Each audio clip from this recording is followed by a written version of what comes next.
Welcome inside the Fantasy Stock Exchange. Danny and Bush coming at you with another Hot Commodities episode. Continuing our division preview series, we have the NFC South division very close to my heart on deck. And as you're going to see, this is a very, very fantasy plentiful division. So, Danny, how are you doing today? Doing well. Yeah, I mean, like going through some of these options is just absolutely insane thinking about how much talent resides in this division for fantasy football, especially. I mean, we'll get through it, but y'all already know the big names like the McCaffreys, the Kamaras, Michael Thomases and stuff. We'll get through to you our designations. But yeah, anything you want to add before we hit that intro? No, if you haven't seen any of the division previews we've done thus far, if this is your first time checking out a video, I'd like to encourage you to hit the subscribe button because we post videos pretty much every day. Like this video and comment down below. But we're going through the top sleepers, top values, top busts, top league winner potential guys, and bounce backs for each division. Instead of doing like a full-fledged like breakdown of the division as a whole, we figured we'd kind of pick out our superlatives from the division. So as Danny mentioned, we're going to hit the intro and then see you guys on the other side.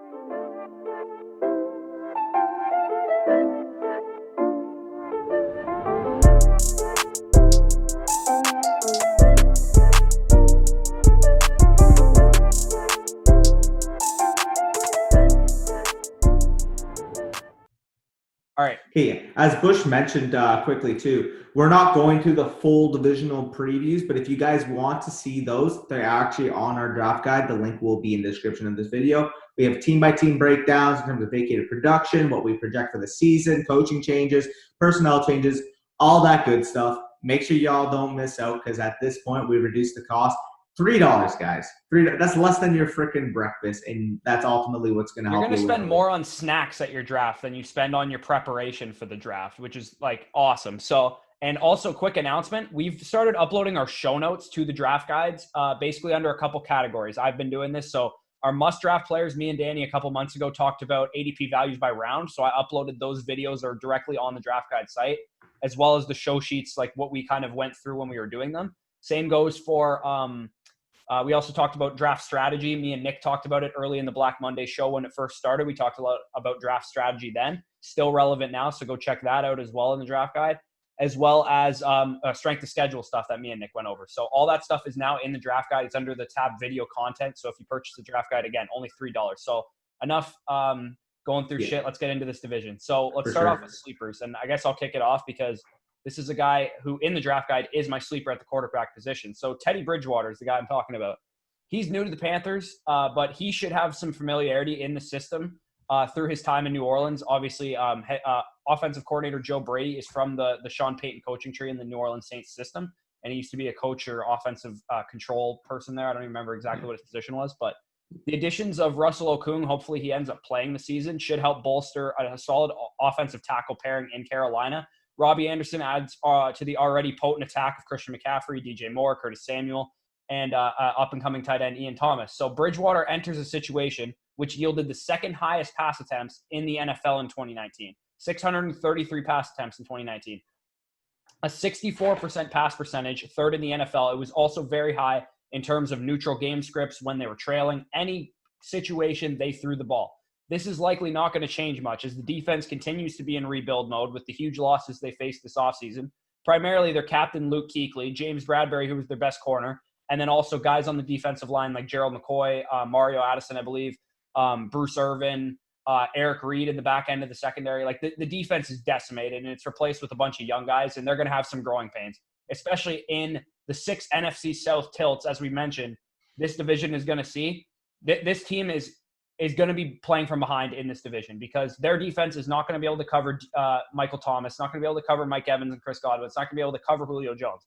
So Calvin Ridley. And Calvin Ridley. Yeah, like this defense has no shot of stopping these guys. They will be high-scoring games in Carolina's NFC South matchups. Bridgewater should be poised for sneaky high volume in this passing season in his first stint with Carolina. And I know he has this reputation of being a game manager, but I think he's not going to have much choice but to throw the ball downfield this year. For sure. I mean, you mentioned it. I'm actually going to get into it a little bit more about the situation because my league winner is actually associated with that offense, and I didn't just like bail out and say Christian McCaffrey. So stay tuned for that. But yeah, I mean, Teddy Bridgewater to me, I mean, I'm going to break down the efficiencies of just how much better he was than Kyle Allen last year. But if he was there last year, based on the overall volume that Kyle Allen was able to do, I mean, this guy would have been at the minimum a top 20 quarterback, probably even hit that top 15 range. I mean, he was just we saw what he was able to do in that New Orleans system. Well, now he's getting a similar system in Joe Brady stepping in for the Carolina Panthers. I mean, I am beyond excited for not only the weapons there, but especially with Bridgewater. I mean, he's definitely a sleeper because a lot of people just think, oh, it's Teddy Bridgewater, whatever. Like, I don't care about him. But, man, like that offense is going to be potent. So I'm definitely excited to see what they're able to do for this year. Yeah, no doubt. Why don't you get into your sleeper? So my sleeper, I mean, again, there's not too many like real sleepers in this division, but man, this is one that y'all just can't sleep on. This one's a deep cut, though. It's very deep. It's very deep. It's actually wide receiver 82 deep. I'm talking about Russell Gage, and the main reason that Russell Gage really excites me for this season is 256 vacated targets on the most pass-first offense in the entire league, second most in the red zone as well. So, I mean, if you're looking at it just off last season, Russell Gage, I didn't even realize he had this many. He had 74 targets last year. And this is a full season without Mohamed Sanu in the fold. So, obviously, he got traded to New England for a second-round pick. Still can't believe that return at last year's trade deadline. But, I mean, if you're just looking at it, even if we slot 300 combined targets to Ridley and Jones, because everybody's saying, okay, Calvin Ridley's going to take that next step up. Say we give him 143 to what Jones had 157 last year. That's 300 total targets. That still leaves 206 vacated targets to mostly be conjured up by Hayden Hurst, Russell Gage, and Todd Gurley. So, I mean, I would not be shocked realistically if Russell Gage took that 110 target type leap.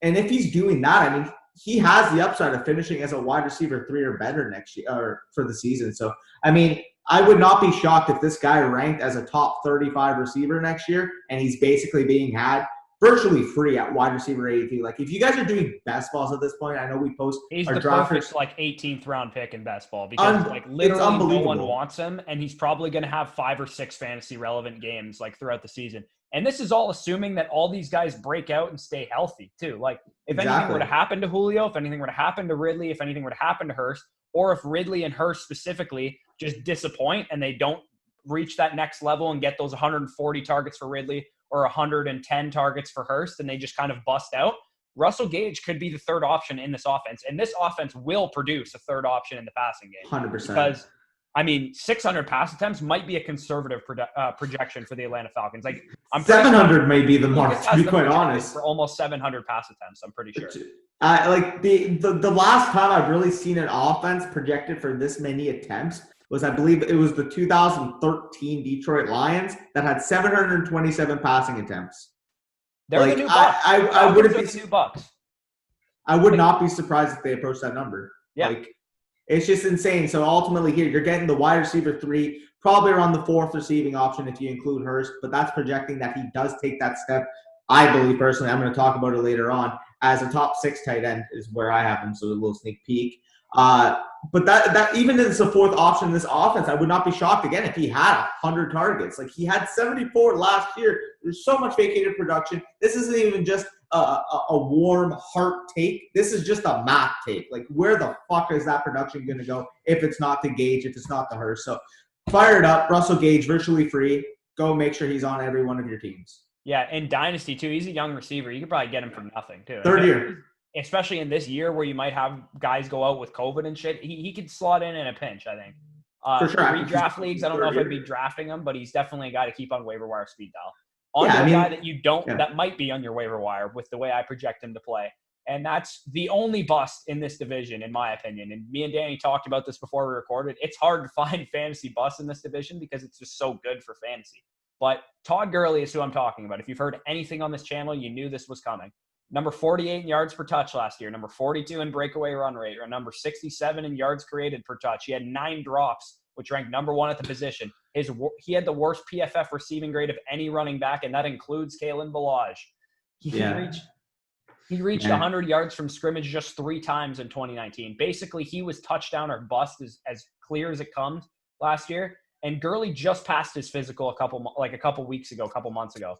the knee is a big time issue to the point that coaches didn't even know what his health was after they signed him. And obviously it wasn't really an issue for him last year. He didn't miss that many games, but it obviously affected his explosiveness, the way he plays. He was not a guy who was number 42 in yards created per touch, in 2017 and 2018. He was an explosive electric running back. He made his money in the red zone. As I mentioned, 2017 and 2018, touchdowns were the way that he was an elite fantasy running back. He had 59 red zone touches just last year, which ranked third at the position. And he ranked number 1 over 2017 and 2018 with over 70 red zone touches on the season. Devontae Freeman only vacates 25 red zone touches from last year, which would have been ranked 25 at the position. Todd Gurley, even if he is a full-fledged bell cow, which I don't think he will be, I think Brian Hill and Quadre Olison and Ito Smith are going to slot in somehow. Maybe they even sign another veteran or something to either take away pass-catching work or take away some of the carries or take away some of the goal line work. If Todd Gurley, even if he's a full-fledged bell cow, he's going to see a huge reduction in red zone touches from his days in Los Angeles. The Falcons ranked number 2 in the NFL in pass percentage in the red zone at 63%, and the Rams ranked number 28 at 47%. So they ran the ball way more in the red zone than the Falcons did. And as I mentioned, someone's going to siphon work from him. It's either going to be in the passing game or it's going to be on the goal line. One of these, he's not getting a fucking 80% opportunity share. He's not going to hold up. The coaches know that. They're not just going to throw him into that role because they'll be fucked at running back if he gets hurt. Yeah, I mean, this is just clear as day. This is the only real bust in this division. I'm going to talk about mine, but that's more so just I don't think the value's there. But, man, Gurley's the bust. I mean, plain and simple. I mean, everywhere you see, people wonder why is he the most divided player in fantasy football? I mean, you got half the people that told him as, he's a steal, he should be a top 10 back. You got the other half like us who just think, he shouldn't even be a top 20 back. That's the difference between doing research and not doing research is why he's so divided.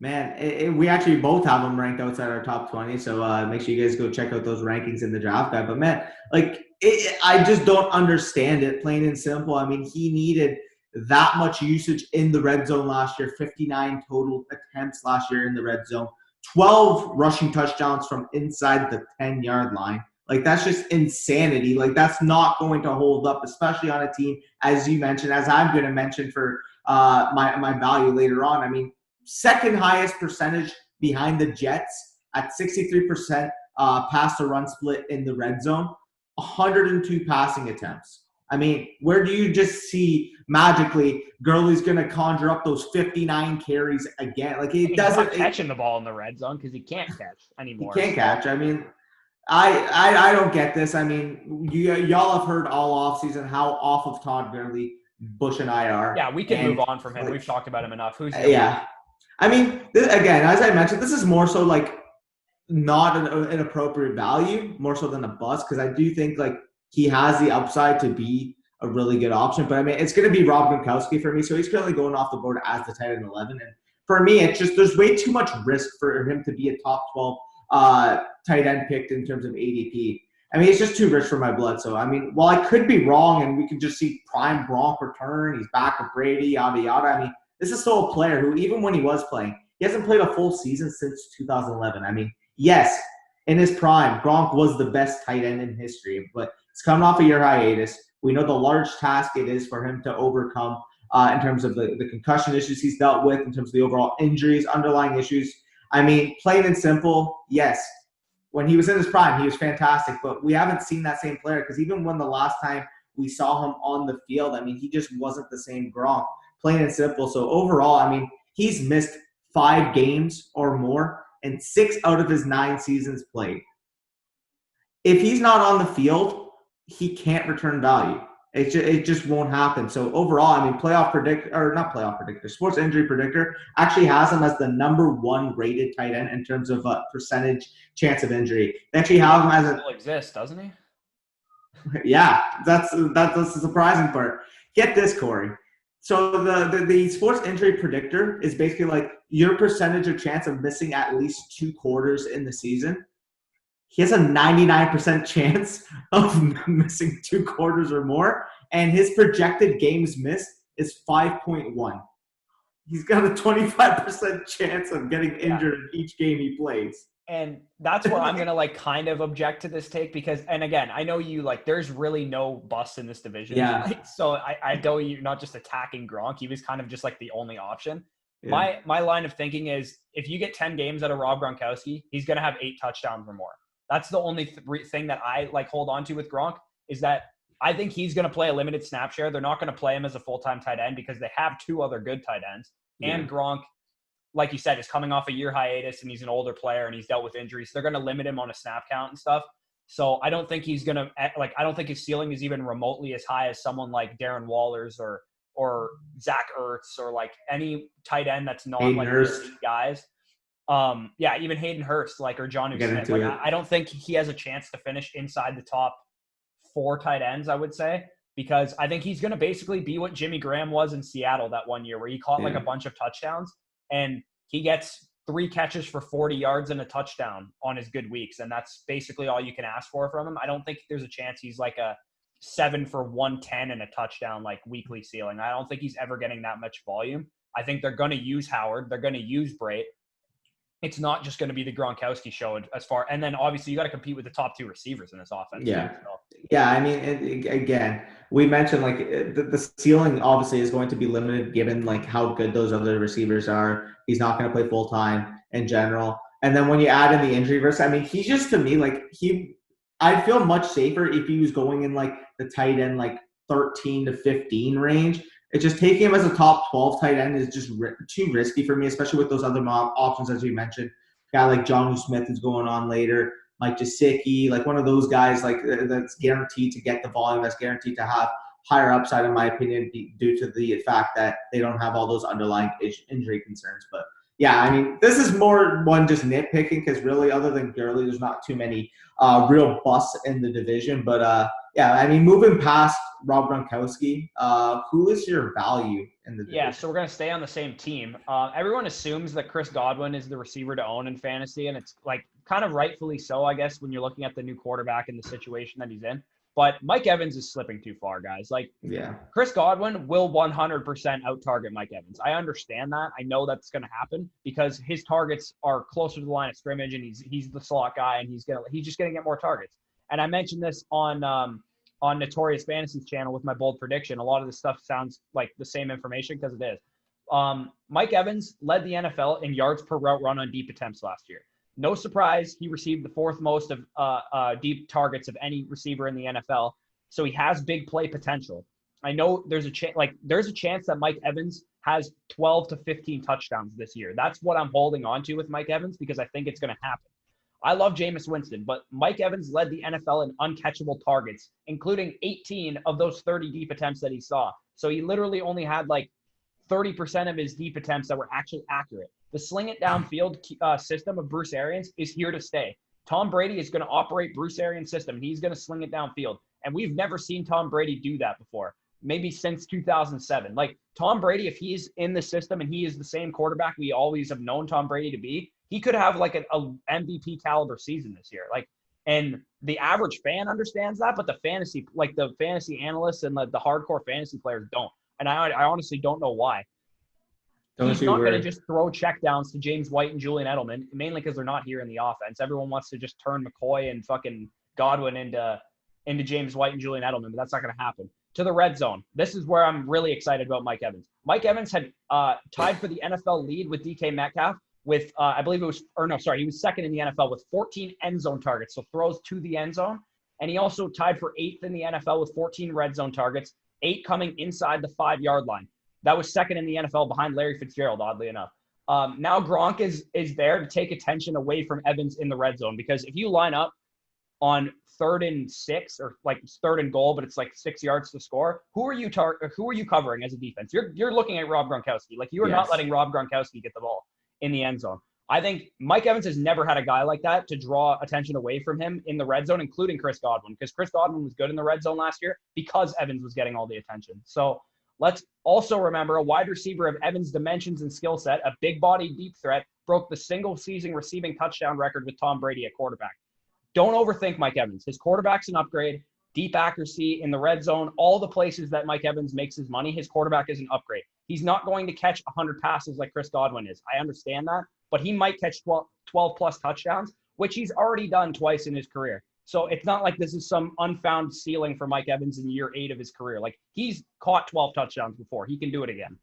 100%. I mean, it's funny to me because the fact that we even have to mention that he's a value, like you see on Twitter, some of these like randos are like, oh, he's wide receiver 15 this year. It's like the other thing I hate about the Mike Evans argument, sorry, I just had to touch on this, is he's inconsistent. It's like no receivers outside of Michael Thomas last year and like Devontae Adams 2 years ago have a good week every single week. I understand Mike Evans is kind of inconsistent, but like his efficiency his quarterback efficiency has gone up, which might make his floor better, because in the past, like there was games where Mike Evans would have like 11 targets and only catch 2 balls because Jameis Winston couldn't get him the ball. Yeah, literally. I mean, you mentioned it. Like Mike Evans, to me, like as a talent, obviously, is still a top 6 receiver in the league. I know you're on the same page there. So in general, I mean, the fact that of the matter that some people let him slip outside the top 10, like I've seen him available at the end of the 3rd round in some of these drafts. Like it makes no sense. I mean, this is still the player who's still in that like end of the 2nd round caliber of a talent. Like, don't let him slip in your drafts, plain and simple. I mean, he's a clear value. That offense is going to be fireworks. I mean, we mentioned Chris Godwin. We mentioned Rob Gronkowski. I'm going to mention the quarterback later on, a little sneak peek again. But I'm going to mention the running back soon too. Stay tuned for that as well. So, yeah, fire up the Bucks. That's the case, right, Bush? Yeah. Heading into my value, I actually hinted at him earlier when I was talking about my sleeper, and it's actually another addition to that Falcons offense. I mean, Gage was there last year, but I'm saying in addition to that Falcons offense, in Hayden Hurst. So, I mean, I'm going to get you to display the graphic that you tweeted a couple months ago, but basically the percentage of tight ends basically on playoff rosters. And it just goes to show, I mean, Kittle in 2018, Ebron in 2018, Cook in 2018, last year, Waller, Andrews, Hooper. The thing that all those guys have in common, they were all super late values at the tight end position that ultimately boomed. Hayden Hurst is in that tier of potential breakout. I mean, you're looking at it. This guy's currently going off as the tight end 9 in redraft. That is just an absolute steal. I mean, if you're looking at it realistically, the Falcons are going to throw the pigskin all across the field. They ranked 1st last year in pass to run split at 66.7%. They still have Dirk Cutter running the show, who we all know, you especially, loves feeding his tight ends. We mentioned before they were 2nd in the league in pass rate in the red zone, and they are vacating 256 targets, where Austin Hooper had an 18.5% target market share on the team just last season, breaking out tight end 2 over the first 8 weeks of last year before he dealt with injuries. This is a guy, in my opinion, if the volume works right, if he acclimates himself in the offense, where Matt Ryan has already said he's the most athletic tight end he's ever really worked with. He said that on record. I just don't see any way that he can disappoint. I mean, realistically, where else are the targets going to go? This guy's going at the tight end 9. I have him at the 6, and even that, looking at the projections, looking at where this volume is going to go, just seems low. Like, I just don't understand why people are off of Hayden Hurst. Maybe because he's not a big name, maybe because he hasn't done it before, but at the end of the day here, in limited sample size with the Ravens last year, playing behind Mark Andrews, he was still a really efficient tight end option. Netted a 2nd round and a 5th round pick in this year's draft. The Falcons traded for him for a reason. They do realize that tight end presence in their offense is crucial for its success. They basically traded J.K. Dobbins for him, because the pick that was on him was J.K. Dobbins, and they could have used J.K. Dobbins. Yeah, I mean, especially because we talked about the bust that they signed at running back. But I'm all in on Hayden Hurst. I mean, I'm sad to see that his ADP is rising, because I love just sniping him in like the 8th or the 9th, 10th round. Now I see him in best balls kind of creeping in that 7th, 8th area. But even that's proper value, because he's a top 6 tight end in my opinion. I mean, there's just no way to argue the expected volume that he should be receiving in that situation. So if he's going off as tight end 9 in your home leagues and whatever league you're drafting in, consider that. He'll probably go lower in home leagues, because expert leagues and people who listen to fantasy advice know who Hayden Hurst is, because like long ass time ago, all the big name fantasy analysts brought up Hayden Hurst and the situation, and now everyone has caught on to it. But people in your home leagues might be like, Hayden Hurst, like the backup tight end in Baltimore, like why is everyone so excited about him? And if you can get him behind big name guys like Jared Cook and Rob Gronkowski and stuff, then that's stealing. That is absolutely stealing. Easily. I mean, 102 passing attempts in the green zone for the Falcons last year. Fire that up. Absolute value. Now, we discovered it. We talked about the Tampa Bay offense initially before, and you kind of preluded to this guy, but Corey, take it away. You're a league winner. Your boy. Yeah, this is the guy that this is my guy. Like, spoiler alert, me and Danny are going to have a My Guys episode at some point before the thing starts, the season starts. And this will be my running back because I think my reputation hinges on the fact that this guy breaks out, because I have been tooting the horn of this dude since May. I'm the conductor of the Rojo hype train. Get out of here, FF ball all day, because it's me. So 93% of the time, a running back has 250 plus touches and 6 plus touchdowns. They finish top 15. You've heard me say this a couple times now. Ronald Jones had 203 last year and 7 touchdowns. Now Tom Brady is running the offense. Bruce Arians has talked about Tom Brady's ability to use running backs in the screen game. Ronald Jones has also been talked up in that aspect of his ability as a running back. He says he's catching 100 balls a day on the jugs machine to work on his hands. Hands which netted him 5 less targets than Joe Mixon last year, just to point out. Receiving back, though, right? Yeah, receiving back, yeah. Peyton Barber vacates 170 touches from the offense. The addition of LaShawn McCoy does nothing to me in terms of Ronald Jones' role. Bruce Arians came out and was quoted as saying, all these guys are competing behind Ronald Jones. Ronald Jones is the starting running back. These guys are filling in behind him, which tells me that LaShawn McCoy is Dario Gumbawale's replacement in the offense. What he's here to do is be the third down running back, because he's an experienced veteran running back. And if Ronald Jones isn't able to improve in pass protection and improve as a receiver, they can at least lean on LaShawn McCoy, knowing that he knows how to do that already. And Keyshawn Vaughn, I don't even really want to talk about Keyshawn Vaughn, because I think everyone knows that he's not going to be good this year. He'll be eased in. I've mentioned this in more length in previous shows, our very first Hot Commodities, if you want to go check that out. David Johnson in his rookie year was eased into the offense behind Andre Ellington and Chris Johnson. He only got 5.2 touches per game his rookie year, while Chris Johnson was in the lineup, despite being excellent, having awesome yards per touch, and the coaches believing that he'll be a workhorse by Thanksgiving and all that stuff. So Keyshawn Vaughn, like, legitimately might not even dress on game day to start the season. I'm not even kidding right now. Because as it stands right now, Ronald Jones is the starter. LaShawn McCoy is the third down back. Dario Gumbawale is a special teams captain, so he will be playing because he contributes on special teams. And then the other running backs on the roster, TJ Logan and Raymond Calais, are in line right now, the front runners, to be the kick returners and punt returners. So there's a chance that if they only dress 4 running backs, Keyshawn Vaughn isn't even on the field. And this happened Ronald Jones' rookie year. He wasn't dressed the first couple weeks of the season. And that could very well happen to Vaughn, especially with him falling behind, being that he was on the COVID reserve list and the shortened offseason, no preseason, all that stuff. So this will be an elite offense, as you can tell. We've talked about a couple guys from it already. They should be a top 5 scoring offense, because they were last year, and their quarterback situation got better, and they got another tight end and a better right tackle. So I don't know why they wouldn't be a better offense this year. This is elite offenses and high scoring fantasy running backs, very high correlation. 95% of top 12 running backs are in a top 15 scoring offense. So to be in a good offense, and again, run blocking improved this in this offense this year. Tristan Wirfs is a much better run blocker than DeMar Dotson was, even as a rookie. DeMar Dotson has literally openly admitted that he doesn't like run blocking, which is the fucking weirdest thing I've ever heard from a right tackle. But he actually has said this.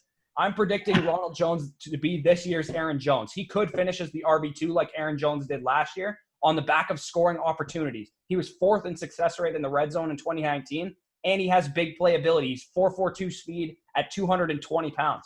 This dude, his ceiling is 12 to 15 touchdowns, 1,500 plus total yards, 35 catches, which would have put him as a top 8 running back last year. Yeah, that's basically on par with Joe Mixon's reception total. Yeah. Yeah, I mean, when you're talking about Jones, it makes no sense to me, plain and simple. He was a top 25 back last year, and his ADP, I believe, is RB30 right now. First of all, math. Everyone is catching on now, though. It's not a secret anymore. When he was going in the 8th, 9th round, I was I would literally, if he was an 8th or 9th round pick, I would literally own him in every league. Because I'm not even risking anything at that point. Even as a 6th round pick, I might own him in every league, because I still don't think that's too big of a risk. And I'm having a hard time poking holes in his situation. Even as a Bucs fan, I recognize that I could be a little biased, because he's on my team, right? But I'm having a hard time poking holes in his outlook. I find it very hard to believe that he's not going to break out. I fully agree as well. I mean, the fact of the matter is, yeah, I have seen his ADP sneaking in for that 6th round area, but even then, I mean, you're getting him as your RB3, possibly RB4 at times. I mean, take that value all day because, as you mentioned, I mean, he's going to get volume. That offense is going to be fantastic, and ultimately, here you're not spending that 4th round, 3rd round draft capital that you're spending on a guy like Gurley. In my opinion, I don't a even 4th-round pick to get Devin fucking Singletary. literally. Like, Literally. So, I mean, I would much rather even face up. I have Ronald Jones ranked ahead of Gurley. I'm sure you do as well. Like, plain and simple, I mean, just take that discount and get a better player if you're thinking about taking Gurley. Yep. But just don't think about taking him to begin with. But let's get into my league winner. And it's a guy I have been high on all offseason. You guys have heard me rant about this guy basically any chance I have an opportunity to. And it's DJ Moore, wide receiver from the Carolina Panthers. So currently his best ball ADP is at wide receiver 10. And to me, I mean, at that ADP, I mean, that's basically 3rd round ADP, mid-3rd round. He presents league-winning type upside. So, I mean, my wide receiver 6 in PPR, I am staking my claim. He is the wide receiver 6 for me, ahead of DeAndre Hopkins. Saying that right now, y'all can get mad in the comments. My wide receiver 6 too. Get mad in the comments for all you guys, but I mean, DJ Moore is a player that presents a ton of boom potential and is entering a season where he can fully encapsulate in what everybody believes him to be, and that is an elite talent at the position to ultimately enter that elite tier as a fantasy football producer. So, I mean, if you're just looking based off last year, he had 1,175 receiving yards, nearly 1,200 receiving yards as a sophomore and 4 receiving touchdowns, and just over 14 games played. And I'm going to break down how bad the quarterback play was during that stretch. So ultimately here, I mean, you're getting a guy as under 23 years old producing 1,200 yards and 4 receiving touchdowns, which was actually, if you looked at it over those 14 games, 16.24 PPR points per game in those 14 healthy games was a wide receiver 9 on a point per game basis last year. Yet I've seen people have him at 15 and still say, oh, he's going to improve from last year. He's only wide receiver 17. He was the wide receiver 9 on points per game. So keep in mind, when you're projecting DJ Moore for next year, people just think, oh, yeah, he only produced 1175 and 4 in a full season. Nah, he did it in 14 games. So let's break down the quarterback situation and why he can improve without even talking about just natural progression from ultimately one of the most talented receivers, talented young receivers in the game. And just some touchdown luck, too, because he got pretty unlucky with that. Plain and simple, breaking down how inefficient the quarterback situation was. He ranked, or his catchable target rate and his target quality ranking ranked 74th and 69th, respectively. His catch rate was 64.4%, so that's receptions on his total targets, while his true catch rate, so catches on catchable targets, was 87.9. Respectively, those ranked 46th and 19th. Usually those numbers would correlate, they'd be around the same, but the fact of the matter is he was so much more efficient than his actual catch rate would say based on how inaccurate the actual targets he was receiving. So ultimately, I mean, I mentioned the points per game. You're entering Teddy Bridgewater.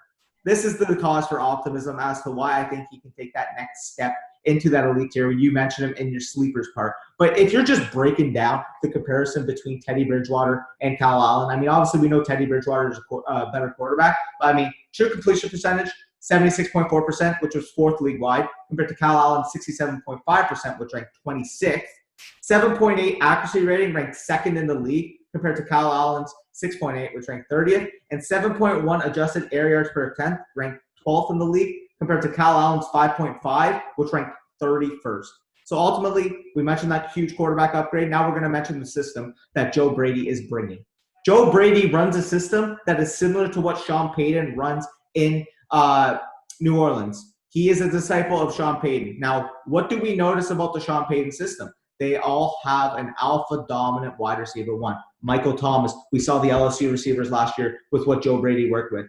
DJ Moore is a guy who profiles so similarly in terms of efficiency, in terms of overall play style to Michael Thomas, that I would not be surprised if he had a 120 type reception season in this offense, especially given, as you mentioned, that projected volume that we should see from the passing game. I mean, DJ Moore, to me, at the wide receiver 10, he is a locked and loaded top 7, top 8 option with the upside to bold prediction. I would not be surprised if he was the wide receiver 1 this year. Yeah. Plain and simple. No, If his touchdowns go up. I don't disagree. And the one thing, I don't know if this is going to be a hot take to people, but the quarterback upgrade from Kyle Allen to Teddy Bridgewater is far bigger than the quarterback upgrade Allen Robinson is seeing. I don't think Nick Foles is much better than Mitch Trubisky. I think Teddy Bridgewater is a lot better than Kyle Allen. Like a lot better. I think like Teddy Bridgewater in this system, like it's a good system. He's going to be playing from behind, which will hurt like the win total of the Panthers. But in terms of like what they have around him, he has the capability to put up like a respectable season, like at the quarterback position and be like, I don't know. I don't think he can win comeback player of the year anymore, but like, because he's already kind of came back, but that type of season from him, like similar to what we saw from Ryan Tannehill last year. Easily. I mean, he could very well have a Ryan Tannehill type season. I mean, again, a lot of people just harp, Bridgewater doesn't throw the ball down the field, yada, yada, yada. DJ Moore is one of the best. DJ Moore is one of the best intermediate receivers in the NFL. I mean, in terms of yards after catch ability, in terms of open field ability. I mean, he makes people miss in the open field.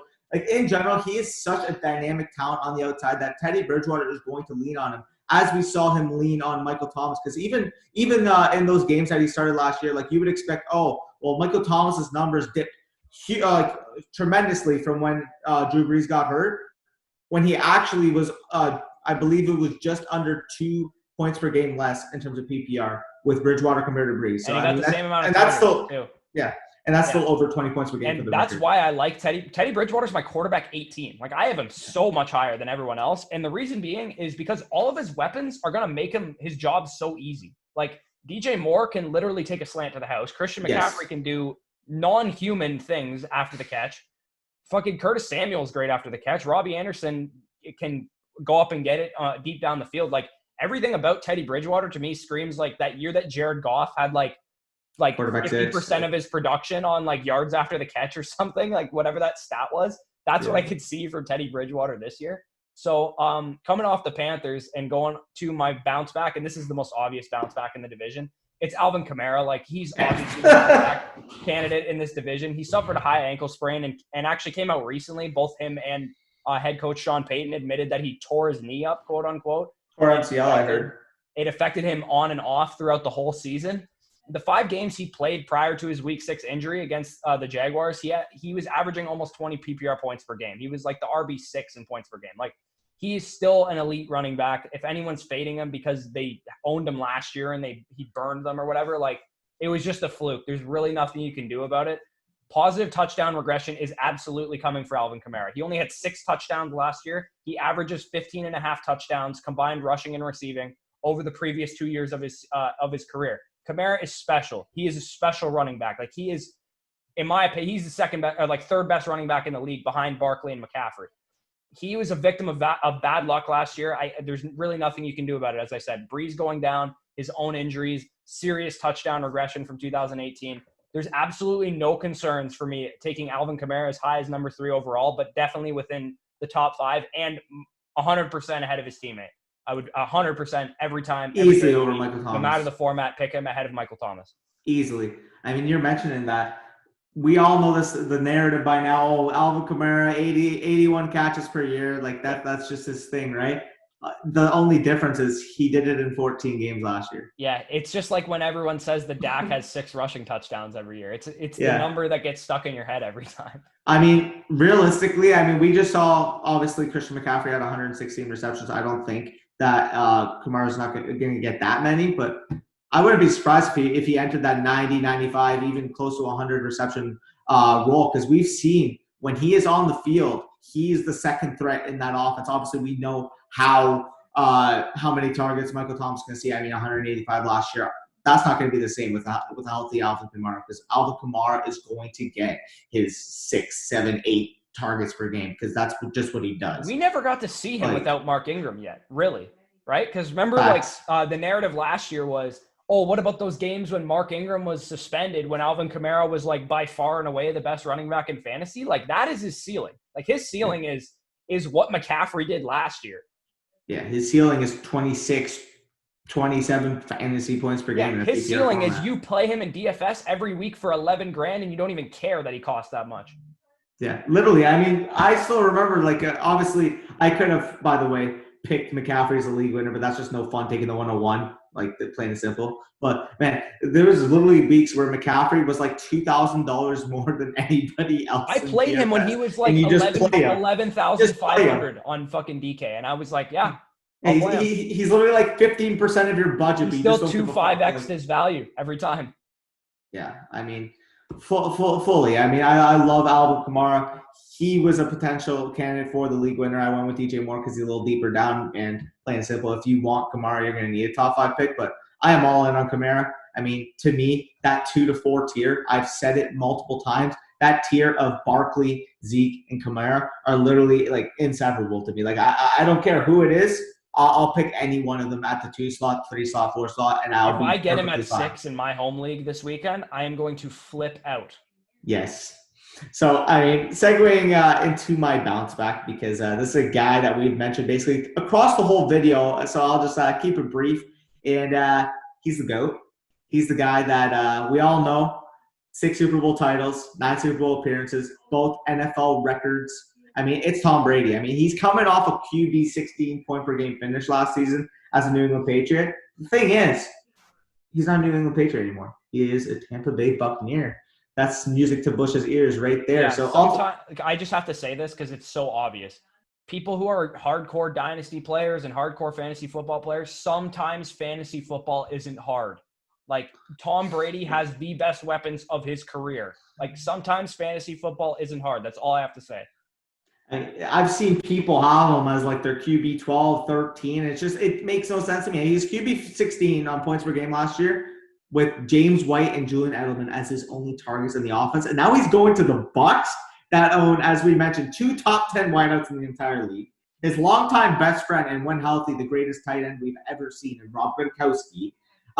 Young talent in O.J. Howard, a steady veteran in Cameron Brate who can perform in pinches. And you mentioned, I mean, Ronald Jones has shown plenty of promise and upside to ultimately be one of the highest scoring offenses in the league for the Tampa Bay Buccaneers. I mean, plain and simple, if this offense is going to be in the top 5, that basically locks Tom Brady as a top 10 quarterback and a potential top 5 upside, given the opportunity that he'll have to throw the ball to those weapons in the red zone. So, I mean, plain and simple, this should be a unanimous top 10 ranked quarterback amongst everybody in the industry, but I've still seen people not believe in the hype. Don't make it hard. That situation is way too good for Brady not to succeed. Yeah, and one thing I actually just thought of is when was the last time Brady was elite? His MVP season, right? 2017. What did he have as his weapons in that season? He had a deep threat in Brandon Cooks. Mike Evans is going to fill that role. He had he didn't have Julian Edelman. Julian Edelman was hurt. He tore his ACL. So Godwin, like, that's obviously a huge upgrade. And he had Gronk playing at like an elite level that year. So I think the last time we saw him with good weapons, he had an MVP season. Like, it's fantasy football isn't that hard. I'm telling you right now, if Tom Brady goes as like the 10th quarterback off the board in your fantasy drafts, you thank your lucky stars that you got an absolute lock to finish as a top 8 quarterback. Easily. I agree. So, anything else you want to add before we head out of here? I know you got to go. I got to go as well. But, this is the AFC South next week. Or not AFC. NFC. You know what I butchered that. Take it away. Yeah. All right. So, as I mentioned, draft guide, link is in the description. $3. Like, so much information is there. So much. Join the Discord. The season is starting in less than a month. And you're going to get a lot of help from other fantasy players, other experienced fantasy players, especially if you're new to fantasy and you're just kind of tuning back into the fantasy scene now. This is the time to join that Discord and get a lot of advice. There's also going to be people starting leagues and stuff in there as well if you don't have anyone else you can play with or your friends are kind of lame like some of mine are. So without further ado, guys, take it easy and enjoy your Thursday. Peace out, y'all.